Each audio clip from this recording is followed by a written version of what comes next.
7h42. Repita. 7h42. E nós recebemos aqui no estúdio Jovem Pan agora o senador do Paraná pelo Podemos, Oriovisto Guimarães. Bom dia, senador. Seja muito bem-vindo. Bom dia, Mark.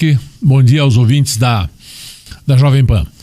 Senador, temos vários assuntos para tratar nessa manhã, mas eu começo com um tema que está dividindo opiniões lá em Brasília. A possível reeleição dos presidentes do Senado, Davi Alcolumbre, e da Câmara dos Deputados, Rodrigo Maia. O senhor, inclusive, endereçou uma carta com fortes críticas a essa suposta reeleição para o Alcolumbre. Qual que é o posicionamento do senhor? Bom, eu sou absolutamente contrário a essa reeleição, tanto do Davi Alcolumbre como do Rodrigo Maia. Todos os dois, ao meu ver, terminam os seus mandatos de uma maneira muito triste, deixando um legado na pauta ética o pior possível. Não é? Com a não aprovação do fim do foro privilegiado na Câmara, que está lá há 2 anos parado, e com a não aprovação da prisão em segunda instância no Senado, que eu luto por isso desde que cheguei lá, eu e mais cerca de 20 senadores, e o Davi Alcolumbre simplesmente não coloca em votação, como o Rodrigo Maia não coloca em votação o fim do foro privilegiado na Câmara dos Deputados. Fim do foro que já foi aprovado no Senado, mas que simplesmente pela vontade de um único homem, Rodrigo Maia, não é colocado em votação lá na Câmara dos Deputados. Olha só, senador, tem aqui inclusive a questão do foro privilegiado. O seu colega de bancada, Álvaro Dias, fez o forômetro, né, que faz a contagem diária de quanto tempo está parado esse caso lá. Por que é tão importante tirar da gaveta isso? Olha, Mark, a prisão em segunda instância e o fim do foro privilegiado mudam o Brasil. Eu não tenho dúvida de afirmar isso. Muda o país. Por que muda o país? Olha, é como se fosse um poderoso desinfetante. Você vai desinfetar a política nacional. Veja o que acontece. Nós temos dezenas de deputados federais, dezenas de senadores com 1, 2, 3, 5, 8 ou mais processos por corrupção que estão parados no Supremo Tribunal Federal. O que é que se criou nesse país? O que é o foro privilegiado? O foro privilegiado, para quem não sabe, é uma coisa muito simples.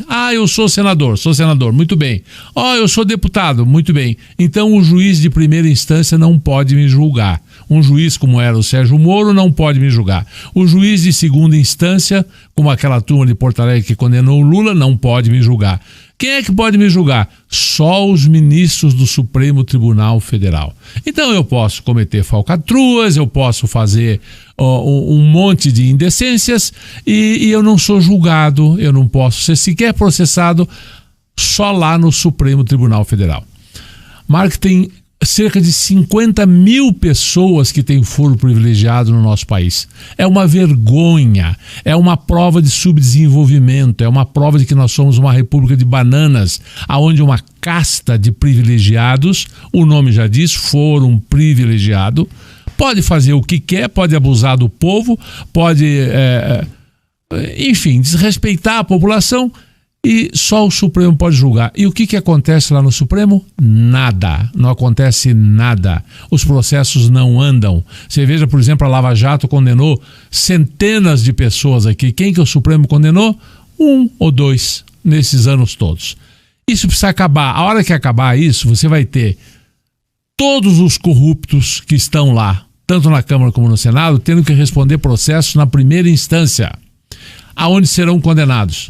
Já em seguida serão condenados em segunda instância. Sendo condenados em segunda instância, tem a lei da ficha limpa. Eles têm que sair da política, não pode mais ser candidato. Então isso limpa a política. Por isso que eu digo que é um desinfetante necessário que muda o Brasil.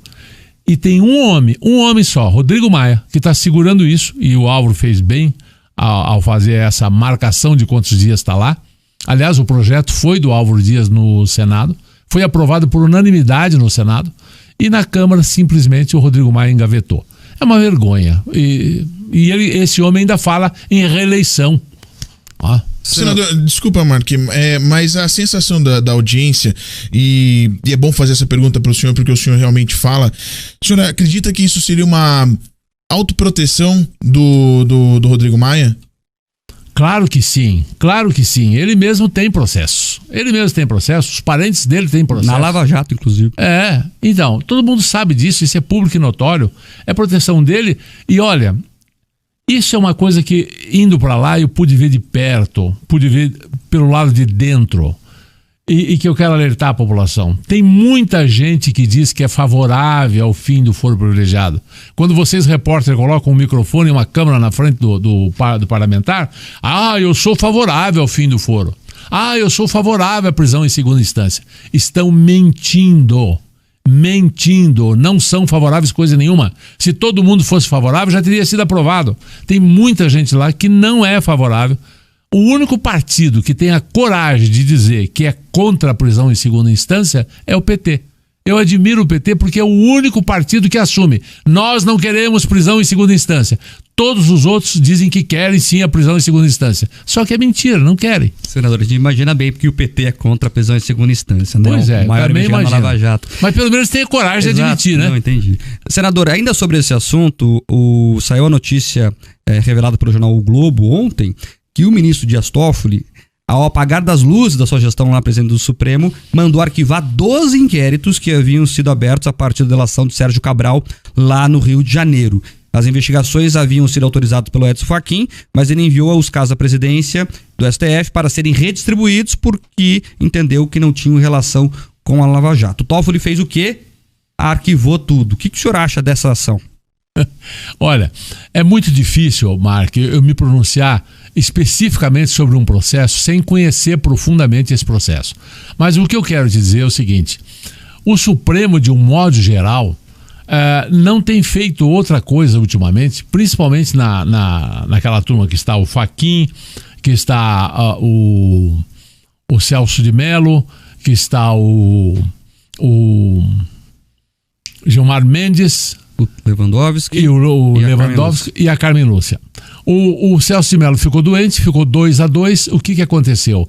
Você tinha a Carmen Lúcia e o Fachin mantendo a posição, que é a posição de afirmar todas as ações da Lava Jato, e você tinha sistematicamente o que do outro lado? O Lewandowski e o Gilmar Mendes negando a Lava Jato.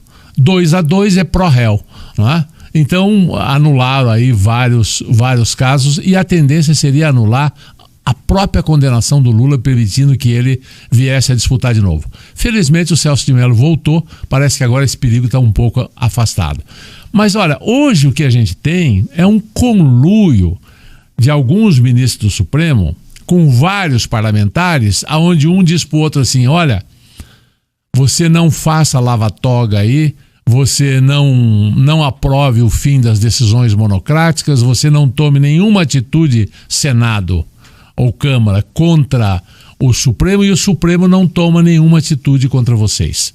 Isso é mais uma excrescência gerada pelo tal do foro privilegiado, porque o Senado e os parlamentares que têm processo ficam reféns do Supremo, e o Supremo faz o que quer. Senador, agora sobre isso é importante: a única maneira constitucional de você censurar algum ministro do Supremo Tribunal Federal é o Senado da República. Só os senadores podem fazer isso, aprovar, quem sabe, uma investigação que termine o impeachment. O que falta para o Senado investigar, por exemplo? Eu vou ser bem claro aqui: o Gilmar Mendes, que faz uma live com terroristas do MST, que chama o exército de genocida, e nada lhe acontece. O Deltan, por muito menos, foi censurado por falar que o Renan Calheiros é corrupto. Agora o Gilmar faz tudo isso e parece impune. O que acontece? Por que o Senado não vai para frente com esses processos? Olha, Marco, uma coisa que o povo precisa entender é o seguinte: o Senado é um conjunto de 81 pessoas e tem regras para funcionar. E nessas regras tem um presidente. Esse presidente tem o poder da pauta. É o presidente do Senado, sozinho, ele, indivíduo, Davi Alcolumbre, no caso, que diz assim: esse assunto entra em pauta. Ou diz assim: esse assunto não entra em pauta. E não há nada que se possa fazer. Nós estamos tentando desesperadamente mudar o regimento do Senado. Estamos lutando por isso, e talvez a gente consiga um dia. Até agora não conseguimos. O Davi Alcolumbre, simplesmente nós assinamos. Eu assinei a CPI da Lava Toga. Eu assinei pedido de impeachment de Gilmar Mendes. E daí? Simplesmente o Davi Alcolumbre engavetou. E agora quer se reeleger para ficar mais 2 anos fazendo mais do mesmo, né? É isso que o povo precisa saber. Você se elege senador. Eu, particularmente, fiquei muito desapontado quando cheguei lá. Eu esperava ter muito mais poder do que eu tenho. Meu poder é muito pequeno, é 1/81, eu tenho um voto, eu tenho a chance de fazer discurso. Eu fico feliz que eu não posso falar com a população e explicar isso. Eu disse como candidato, estive aqui nessa rádio e disse, olha, vou voltar aqui para contar depois, estou voltando. Mas o fato é o seguinte, o presidente faz, agora com a pandemia então, Marca, agora está do jeito que eles gostam. Se me permite eu fazer uma afirmação aqui, a pandemia afetou profundamente a saúde da democracia brasileira. Porque no Senado nós tínhamos comissão de Constituição e Justiça, comissão de Economia, comissão de Educação. Tudo isso com a pandemia foi suspenso. O poder se concentrou mais ainda na mão do presidente. Nós só temos reuniões virtuais de plenária, não tem mais reunião das comissões e ele faz o que quer. Está fazendo o que quer.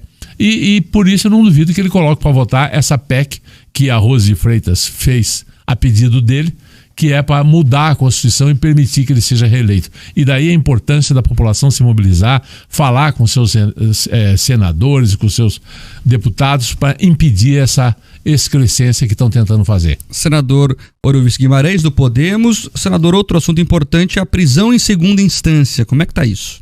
Pois é. Olha, Marco, eu fui eleito em final de 2018. Assumi em fevereiro de 2019. Sabe qual foi a primeira PEC que eu propus lá? Prisão em segunda instância na Constituição. Aquele tempo ainda era para ter prisão em segunda instância porque o Supremo entendia assim. Mas eu já tinha medo. No início de 2019 eu já tinha medo que o Supremo mudasse o seu entendimento. Eu digo, olha, nós temos que colocar isso na Constituição. Fiz uma PEC, um projeto de emenda à Constituição, para colocar na Constituição que a prisão se daria a partir da condenação em segunda instância. Essa PEC caminhou, foi aprovada na Comissão de Constituição e Justiça. Ela estava para ser votada no Senado. O Davi Alcolumbre, mais um monte de gente na época, olha, vamos fazer um projeto de lei. Até o Sérgio Moro falou comigo nessa época, e eu acreditei muito nele nisso. E ele estava bem intencionado, como eu também estava. A PEC vai ser muito demorada e tal, vamos fazer um projeto de lei. Tem um projeto de lei do senador Lazier Martins do Rio Grande do Sul, aprova muito mais rápido o projeto de lei 166. Então tá bom, se é para aprovar mais rápido, vamos fazer por projeto de lei. A minha PEC saiu de pauta, entrou a do Lazier Martins, que era um projeto de lei. Não passou um mês, Mark, o Davi Alcolumbre apareceu no plenário dizendo assim, não, agora projeto de lei não. Agora vamos fazer uma PEC que está lá na Câmara. A PEC da Câmara vai chegar e nós vamos aprovar. E até hoje ela não chegou. Tá?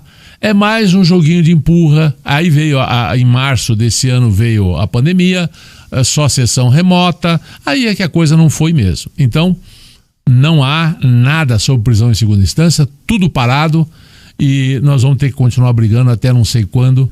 Mas um dia nós vamos ter que ter essa prisão em segunda instância na Constituição brasileira. Senador, rapidamente, em 30 segundos, o pessoal está falando muito aqui. O senador está dizendo que não pode fazer nada, eles estão indignados assim, querem entender melhor isso. Então quer dizer que o senador que pode, por exemplo, apresentar um pedido de impeachment ou de investigação sobre um ministro, não faz nada porque o presidente não deixa, eles não entenderam isso. Pois é, então eu vou explicar de novo. Assim, você é senador. Você pode, para você apresentar um pedido de impeachment ou uma lava-toga, primeiro, você não pode apresentar sozinho, eu visto, quero, não. Ela nem entra, ela nem é protocolada. Você precisa ter o apoiamento de pelo menos 27 senadores, tá? Que é 1/3, que são 81. Aí você vai lá, conversa com um amigo, conversa com outro, você consegue as 27 assinaturas. Nós conseguimos as 27 assinaturas para a CPI da lava-toga. Aí você pode protocolar isso. Aí ela tem que entrar na pauta. Para entrar na pauta, a mesa do Senado, que é o presidente, mais o secretário-geral, o vice-presidente, tem que deliberar sobre essa entrada na pauta. Quem controla essa mesa é o presidente. E ele empurra isso com a barriga. É exatamente isso que está acontecendo na Câmara dos Deputados, com o fim do foro privilegiado. Está lá há quanto tempo na gaveta do senhor Rodrigo Maia e ele não põe para votar. Lá, deputado, não são 81, são 513. E o Rodrigo Maia sozinho pode mais que todos eles. Essa é a verdade. Senador, o Muda Senado, grupo do qual o senhor faz parte, vai disputar a mesa? Quem que é o nome do Muda Senado para disputar a mesa da Câmara, a presidência do Senado? Olha, eu não sei se o Muda Senado vai ter um candidato a presidente. O Muda Senado são cerca de 20 senadores. Para eleger um presidente, você precisa ter pelo menos 41 votos. Eu acho muito difícil que a gente consiga. Nós temos bons nomes. Álvaro Dias, Lazier Martins, tem vários senadores que poderiam perfeitamente ser o presidente do Senado. Mas nós não temos apoio do PMDB, nós não temos apoio do PSD, nós não temos apoio da maioria, nós não temos apoio. A maioria quer que as coisas continuem como estão. Se o Davi Alcolumbre, vou dizer para a população ficar mais triste um pouco, se o Davi Alcolumbre conseguir essas manobras e for candidato novamente, eu acho que ele é imbatível. Eu não vou votar nele, óbvio. O Muda Senado não vai votar nele, mas a maioria vai. Então é por isso que o Muda Senado não adianta nem lançar candidato, porque não vai ganhar. O que ele pode fazer é compor com algum outro candidato que se comprometa com a pauta ética, por exemplo, como o fim do foro privilegiado, como a prisão em segunda instância. É essa a nossa tendência, para ser um pouco mais prático. Não adianta sonhar com a presidência, porque nós não temos a menor chance. Senador Oriovisto Guimarães, do Podemos, o senhor tem 30 segundos para falar com os paranaenses. Eu quero dizer aos paranaenses o seguinte: as dificuldades de fazer esse país um país decente, eu entrei aqui no seu programa, Marcos, você estava falando da roubalheira na Câmara Municipal. Se você mudar para Brasília e for comentar o Congresso, você não vai ter grandes dificuldades. Muito parecido as coisas que você falou aqui que acontece lá. E tudo isso acontece por falta de uma lei mais dura, de uma lei que funcione. E para isso precisa acabar com o foro privilegiado e precisa ter prisão em segunda instância. Não podemos perder a esperança. Não podemos perder a esperança e temos que aprender a votar bem. Temos que cada vez que ter uma eleição, pesquisar o currículo do candidato, saber o que ele fez da vida dele. Não preste muita atenção no discurso dele, não. Olhe mais a biografia. As pessoas são muito aquilo que elas fazem e não aquilo que elas falam, não é? Mas eu continuo com esperança e vou trabalhar muito até o último dia do meu mandato para a gente tentar mudar a cara desse nosso país. Senador Oriovisto Guimarães, até uma curiosidade agora, senador, pouca gente sabe, o senhor retorna aqui à rádio, que o senhor já foi proprietário aqui da FM Independência, né? Depois a família Petrelli acabou assumindo a direção da rádio, mas o senhor já foi proprietário aqui. Isso deve fazer o quê? Já uns 30, 40 anos? Exatamente. É verdade, sim. Senador, agora para terminar mesmo, eu senti uma certa tristeza no senador. O senhor está arrependido de virar senador da República? Não, arrependido não. Isso nunca. Muitos momentos, como tudo na vida, eu fui empresário minha vida inteira, tinha momentos que eu estava muito triste, que a empresa ia muito mal, mas tem muitos momentos que a empresa vai muito bem, que você fica feliz. O país não é diferente, você mesmo noticiou aí, de vez em quando o Rodrigo Maia faz alguma coisa boa, né? Esse auxílio mudança, essa pouca vergonha, quando eu fui eleito eu já denunciei isso, já me neguei a receber. Parte dessa decisão dele agora se deve a essa minha denúncia lá de trás, porque todo mundo recebia, ninguém falava nada. Eu não recebi e denunciei. Isso deu muita repercussão e agora está sendo já parcialmente cancelado. Devia ser cancelado 100%. 8:01. Repita. 8:01. Essa conversa com o senador Oriovisto Guimarães continua agora na tela da RIC Record TV. É só você colocar no canal 7 aqui em Curitiba ou no canal da RIC TV aí na sua cidade para continuar acompanhando. Tempo estourou tudo aqui, Tê. Vambora, né? Fechou. A gente tá de volta amanhã cedinho, 7 horas da manhã aqui na programação da Jovem Pan.